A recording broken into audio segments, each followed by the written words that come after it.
Dairy क्षेत्र से हिमाचल के लोगों के जीवन में आ रही संपन्नता और प्रसन्नता। दूध खरीद पर समर्थन मूल्य देने वाला हिमाचल देश का पहला राज्य है। प्रदेश सरकार ने गाय के दूध के समर्थन मूल्य को 45 रुपए और भैंस के दूध के समर्थन मूल्य को 55 रुपए प्रति लीटर किया है। कभी कोई सोच सकता था जो पशुपालक है कि गाय के दूध में 15 रुपए की बढ़ोतरी की जाएगी, जो मिल्क फेडरेशन के द्वारा 30 रुपए द्वारा खरीदा जाता था वो आज 45 रुपए के द्वारा खरीदा जा रहा है। भैंस का दूध 55 रुपए के द्वारा खरीदा जा रहा है। मैं रामपुर गया, रामपुर की महिलाओं से मिलकर मुझे ऐसा लगा कि जैसे सही में इन लोगों ने दूध के व्यवसाय से अपनी आजीविका का साधन बना लिया है। रोडू गया, कहा कि यहाँ 5,000 की क्षमता 20,000 की क्षमता कीजिए। प्रदेश सरकार ने जिला शिमला को 25 करोड़ 67 लाख रुपए के 50,000 लीटर प्रतिदिन क्षमता वाले नए दुग्ध प्रसंस्करण संयंत्र की दी सौगात। दत्तनगर में स्थापित संयंत्र की क्षमता अब बढ़कर हुई 70,000 लीटर प्रतिदिन। संयंत्र में तैयार किए जाएंगे फ्लेवर्ड मिल्क, दही, घी, मक्खन, पनीर, लस्सी और खोए के उत्पाद। क्षेत्र की 271 दुग्ध सहकारी समितियों से जुड़े 20,000 किसान होंगे लाभान्वित। जिला कांगड़ा के डगवार में 225 करोड़ रुपए की लागत से निर्मित हो रहा है अत्याधुनिक मिल्क प्लांट, जिसके लिए दूध संग्रहण के लिए 247 दुग्ध सहकारी समितियों को किया गया गठित। दूध की खरीद में पारदर्शिता सुनिश्चित करने के लिए शुरू की जाएगी डिजिटल प्रणाली। डेयरी क्षेत्र का करके विकास, किसानों की आय को बढ़ाने के मुख्यमंत्री ठाकुर सुखविंदर सिंह सुक्खू के सफल हो रहे प्रयास। सूचना एवं जनसंपर्क विभाग, हिमाचल प्रदेश सरकार द्वारा जनहित में जारी। हिमाचल पथ परिवहन निगम के मुख्यालय और पुराना बस अड्डा शिमला के नीचे की सुरंग का जीर्णोद्वार कार्य संपन्न हो चुका है। अब यहाँ से गुजरने वाले वाहनों और लोगों को HRTC के इतिहास की झलक देखने को मिलेगी।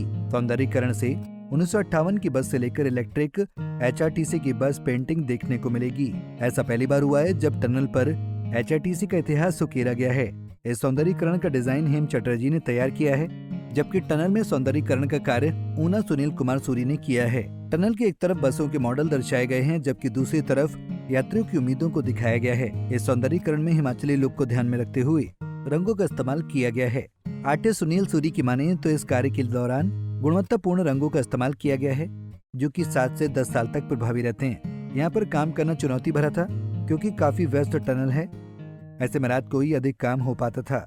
जो हमारे HRTC ऑफिस, जो हमारा ऑफिस है, उसके नीचे जो एक टनल है, और उस टनल का जो हमने ब्यूटिफिकेशन करा है, उसका जो इंस्पिरेशन थी वो ये थी कि पिछले साल 2024 में 2 अक्टूबर को हमारे 50 साल पूर्ण हुए HRTC के, और हमने सोचा कि उस ही पार्ट में हमको इस टनल को भी कुछ डेवलप करना चाहिए कि हमारे HRTC की एक तरह हम उसको एक एक्सपीरियंस बनाना चाहते थे सबके लिए, कि इतनी सारी गाड़ियाँ यहाँ से पास थ्रू करती हैं, पर इस वॉल के प्रति कोई हमारा थीम नहीं था। तो हमने सोचा क्यों ना हम अपनी हिस्ट्री, अपना इतिहास इस वॉल पेंटिंग के माध्यम से दिखाएं कि हमारे कौन से वर्ष में कौन सा मॉडल था।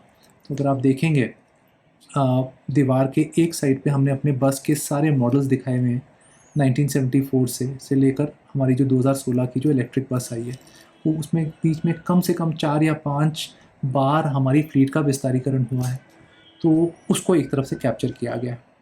दूसरा पार्ट, जो दूसरा साइड है वॉल का, उसमें जो थीम रही है वो रही है हमारे पैसेंजर।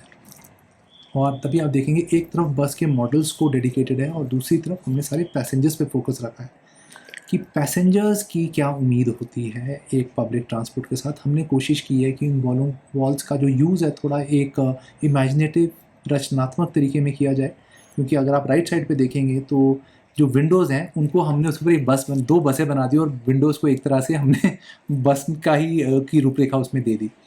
कलर्स का डिज़ाइन हम एसेंशली एक बहुत हिमाचली डिज़ाइन देना चाहते थे। तो अगर आप वो भी देखेंगे तो आपको पाएंगे कि जो डिज़ाइन की जो पैटर्न्स हैं वो बहुत हिमाचली पैटर्न्स हैं, और इस पर्टिकुलर चित्र के माध्यम से हम तीनों चीज़ें दिखा सकते हैं, अपने स्टेट का कल्चर, अपनी ऑर्गेनाइजेशन की हिस्ट्री, और हमारे जो केंद्र बिंदु है, हमारा जो पैसेंजर है, हमारा जो यात्री है, उन तीनों को हम इस पेंटिंग के थ्रू दिखाना चाहते हैं। पंजाब केसरी के लिए शिमला से योगराज शर्मा की रिपोर्ट।